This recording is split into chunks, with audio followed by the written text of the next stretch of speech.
So I have this painting that I did. It's actually quite large. It's 16 by 20. It's part of a series I'm working on for abstracted landscapes. The colors are generally much more vibrant than I would use, so I was experimenting a little bit with it. And I thought I was just about finished. For most of my other landscapes, I come back and put some marks on it with some oil pastels. But what I thought I would try with this piece is adding some texture in the middle here.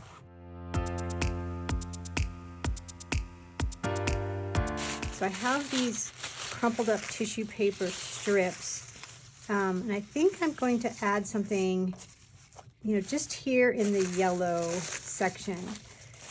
Even though this is an abstracted landscape, and you know, landscapes are very horizontal, it's like almost too horizontal. The sections are almost too much the same. You know, the top part up here is nice because it's got some variation and things that could look like trees. These lines here were actually drips that happened when I had it turned the other way. And down here again, there's like layers and layers of different colors, so there's some really, really interesting colors that are coming through. And then for these marks, I just put the paint on fairly thick and then just use a color, color shaper, silicone shaper, to just create some textures in down here that could look like fence posts or, something else going on down here. And then there was a little section over here where there was some stuff peeking through that I kind of liked, just to balance off the lighter color. But this whole section here in the middle is looking a little lacking. So what I'm going to do is I have my Modge Podge, and so I'm going to glue this on. So I put some glue in here, and then I put about not quite the same amount of water. And I'm going to use an older brush for this. And I'm just going to mix that up. So I'm just diluting it a little bit. I want to be able to paint over it. So I'm just going to put some glue on here. And I'll probably have to make more. And this might actually even have to be a little thicker. And then I'm just going to start putting my tissue paper on. And you can flatten it out as much as you like or leave it a little bit more crumply. And you can actually go over this with like a roller or something if you want it really completely flat. I don't want a ton of texture. Like physically, I don't want these big gaps in here. So I probably will come back and add some flattening strokes with either a roller or sometimes I use the color shaper. But I want to get this pretty soaked. I want to make sure that it sticks, because now I'm sticking to paint instead of a canvas. So it's already a smoother surface. I want to get something that feels a little bit more random and organic. So I kind of cutting off all the straight edges. And then you can take a color shaper, a silicone wedge, catalyst wedge, and just sort of lightly. Oh, this one looks like it needs a little bit more glue here. Just sort of lightly push things down if you want.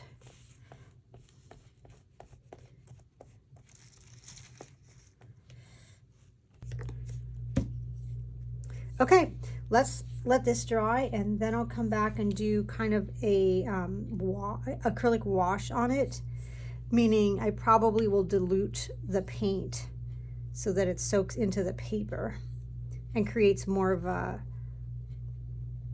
varied look to it as opposed to just painting in a flat color.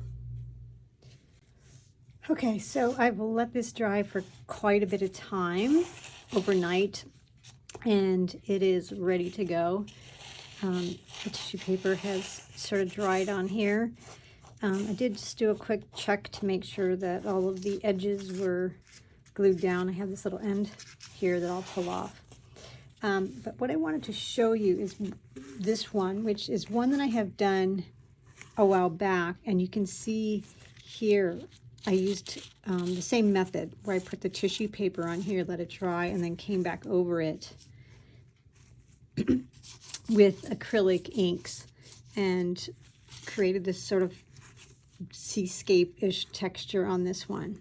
So that's kind of the look we're going for. And again, I do have another video on adding texture where I use this technique if you want to see the whole process of how that's done.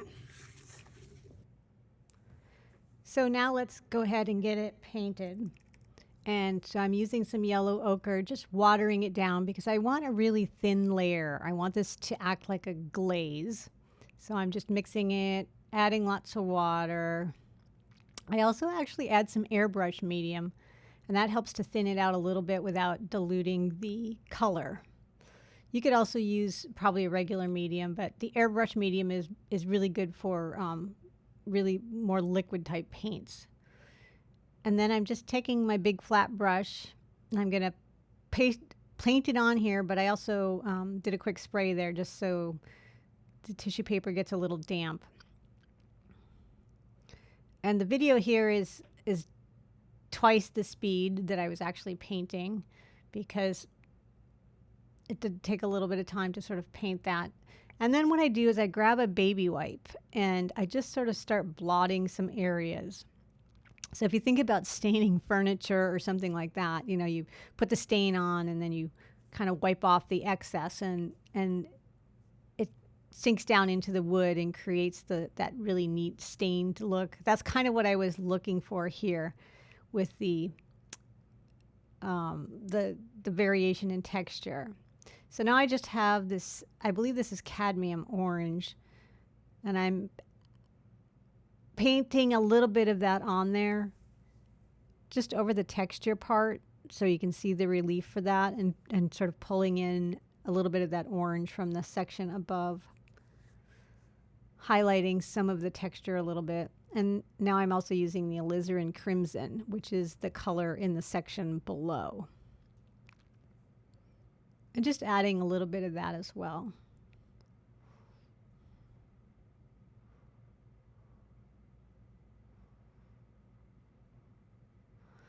It's really quite strong, sort of pink color. And the section below, I think I overpainted like some darker blue or some other color. So it ends up being this really rich, almost rich red purple color. Whereas when I put it on the yellow, it was way more sort of red pinky. So I let that dry and I came back with the acrylic. This is a Liquitex acrylic ink. It's burnt sienna, which is semi-transparent. And I'm just wetting that area and then just letting that ink flow in there. Just because you get a really different effect letting the ink and water flow into those peaks and valleys on their own.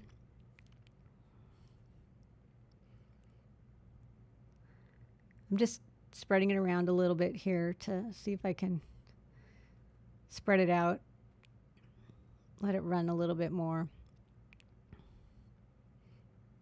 evening out the color just a little bit.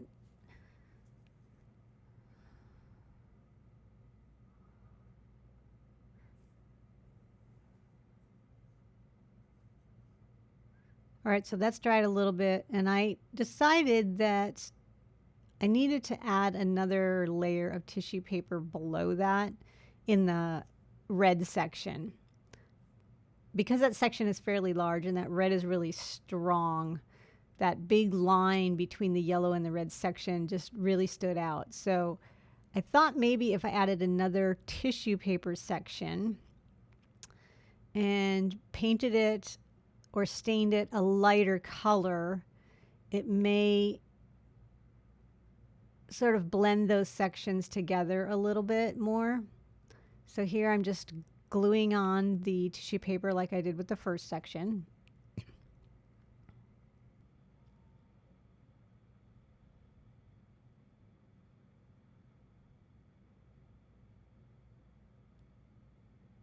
And once I get this all on, I'm gonna go ahead and just let it completely dry before I come back and do any more painting.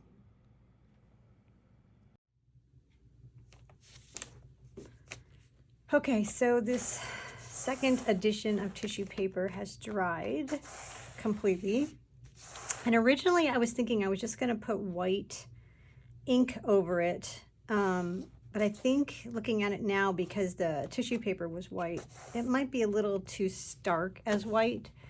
So I think what I need to do to sort of transition it from this really deep red color, which is this alizarin crimson color, into this orange, I'm gonna have to kind of mix it. So I'm gonna try an experiment. I haven't actually used acrylic inks with acrylic paints and mixed them, but I don't know why we couldn't. So I'm gonna put, and that might be too much because I want to keep the color really, really light. So I'm actually gonna take out most of that. Let's put it on my palette. And this is just white acrylic ink. Shake it up a little bit. And I'm actually going to just pour a little in here.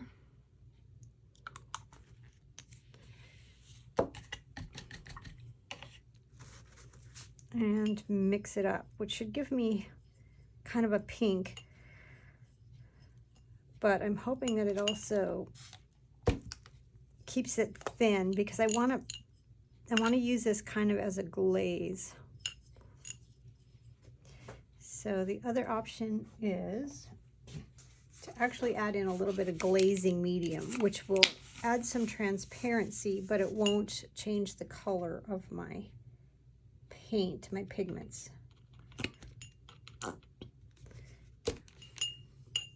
So it should just make it a little more translucent-y.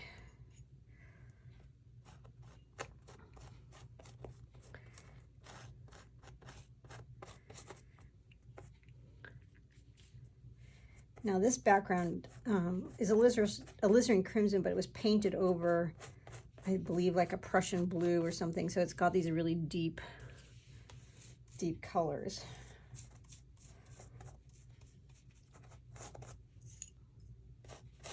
This is all just an experiment. So, you know, it may work, it may not work, but we'll see what happens. Now, unfortunately, you know, once this soaks into the tissue paper, you can't really lift up a lot, but it gets off kind of just the big excess blobs of paint. And I like that it's kind of moving up here into this area. I don't know, I kind of like these peaks of dark color here, but I'm not sure if those would stay or go. I think I have to kind of see what happens. I'm gonna thicken this up just a little bit. Again, add some of that darker color in just a few spots.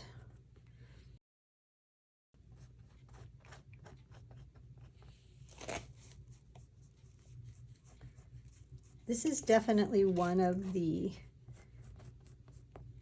reasons I like to be a mixed media artist, because you get to try all these crazy things. Sometimes they work, sometimes they don't.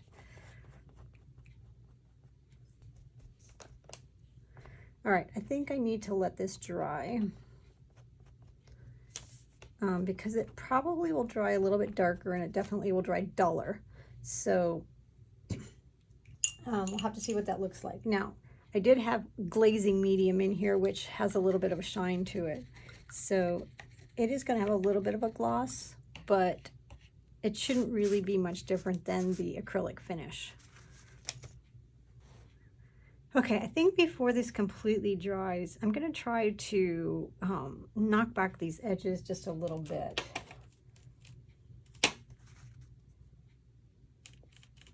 So I'm going to take my alizarin crimson and add a little bit of indigo to get kind of back to that darker color. And that's a little too purpley, so I think I had a little bit of burnt umber in there, which is kind of a medium brown, and that should help sort of knock back some of that purpley color.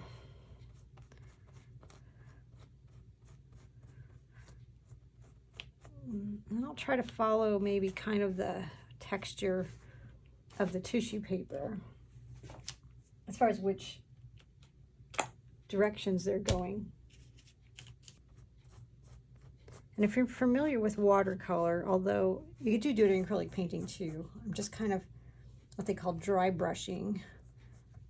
Just sort of really lightly skimming my brush along the surface to pick up some of that texture from the tissue paper.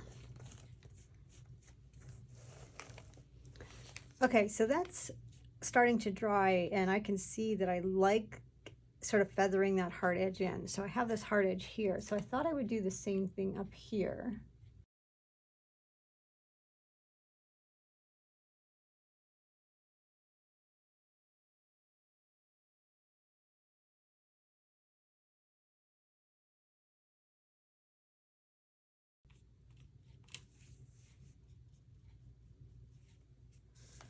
I think that's better. There's kind of like a little mountain shape here. Maybe that's not so bad. I think this area here still needs a little bit covering up.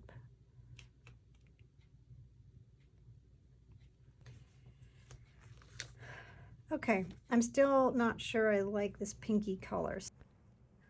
So I figured why not add more texture. So I got my Crackle paste out, and if you've never used Crackle paste, it's a lot like using drywall mud, kind of the same consistency.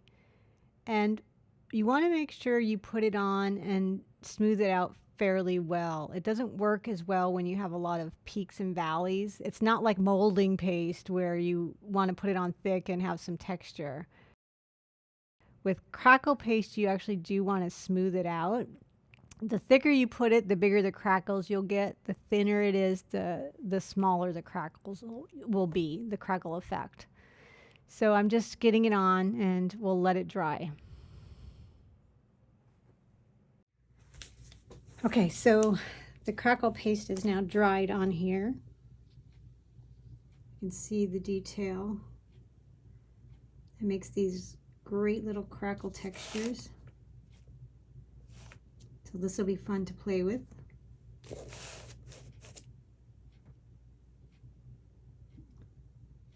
Now the only issue I have is to decide what color. There was some brown underpainting underneath here, so I'm wondering if I should do some sort of brown. It might be too dark, but we'll try it. So I'm going to actually spray this first, and I'm actually using acrylic inks, and this is called Antelope Brown. And you'll see it's quite dark, but I think I can sort of soften it out. It gets to kind of a golden brown color. And I just want it to go like in the cracks. So again, I can really wet it down and let it flow.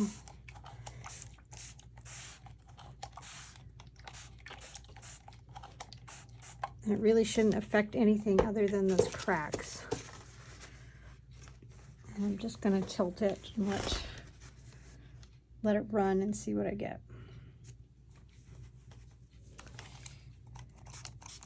Now I can also spray off some of the ink to get back to that sort of lighter color.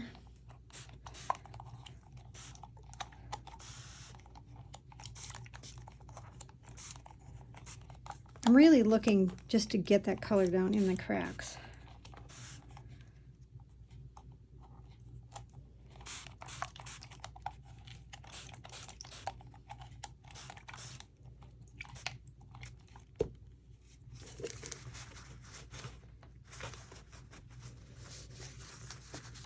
then I can kind of pick up other areas that I may not want it, or if I want to lighten some spots. It's definitely a very interesting texture. Now, I don't know if it works with the tissue paper texture I have on here, if it's overkill, but since I wasn't completely in love with this painting anyway, I figured it was a good opportunity to just play with it a little bit and see what I can do. A couple of spots here.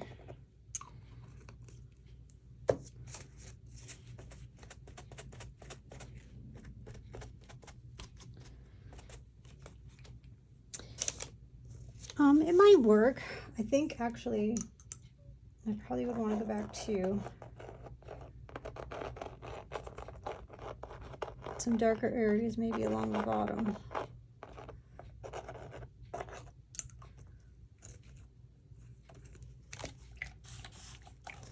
So I'm just going to give them a spray to encourage them to move a little bit.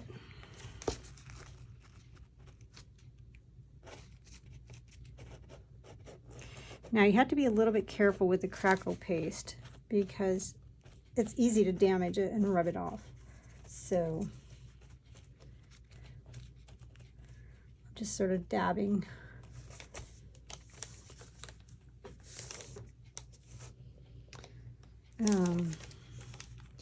It kind of looks too splotchy. So let me see if I can. Maybe I'll tip it the other way.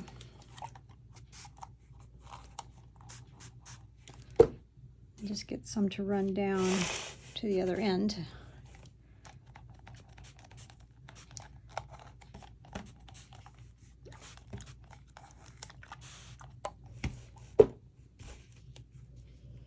Having ink that flows definitely looks more natural than sort of the spotty stuff I had there before. So I'm just going to give it an opportunity to do its thing. I'm actually even going to just let it mingle, I think, into the darker part at the bottom. It almost looks like roots or something from plants kind of coming down in there. All right, I think I'll let this dry and see what it looks like.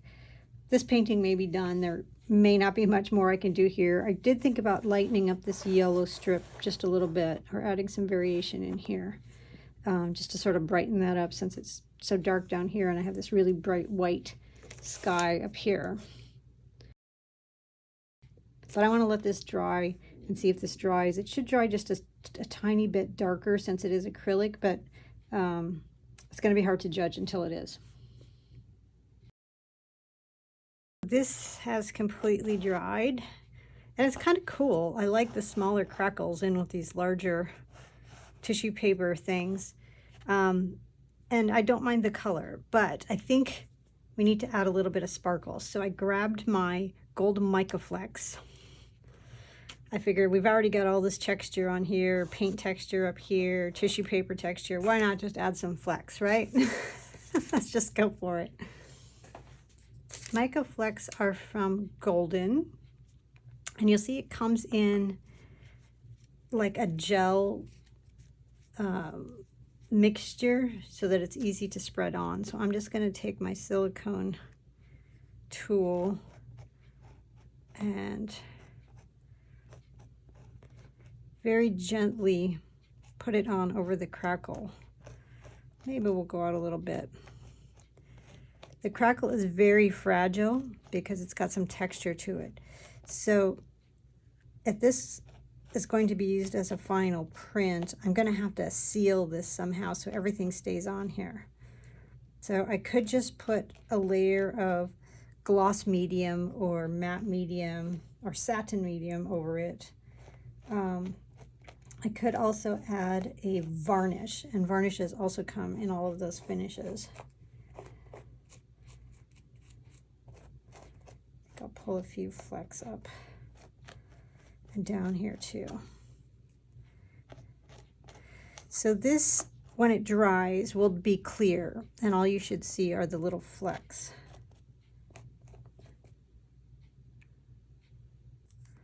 Now it looks like when I put the acrylic ink on here and I sprayed it, it got little speckles in this yellow, which I actually like because I wasn't sure what I was going to do with that yellow.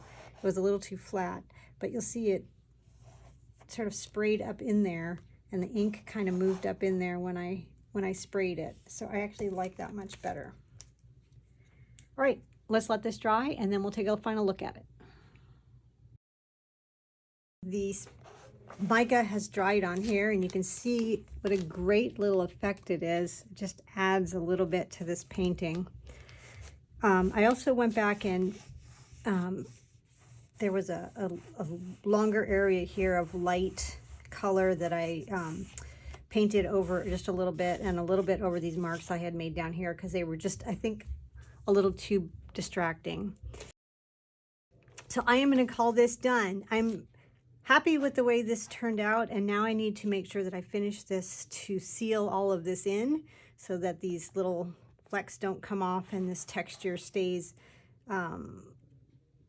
good without getting rubbed, because if you touch it or it rubs against stuff, the tissue paper sometimes can be a little bit fragile. But it was fun. So you can throw multiple textures in a single painting, or sometimes if a painting's not working, you can just get out some of these fun things and try them and see. Thanks for letting me share this with you, and I will see you in the next video.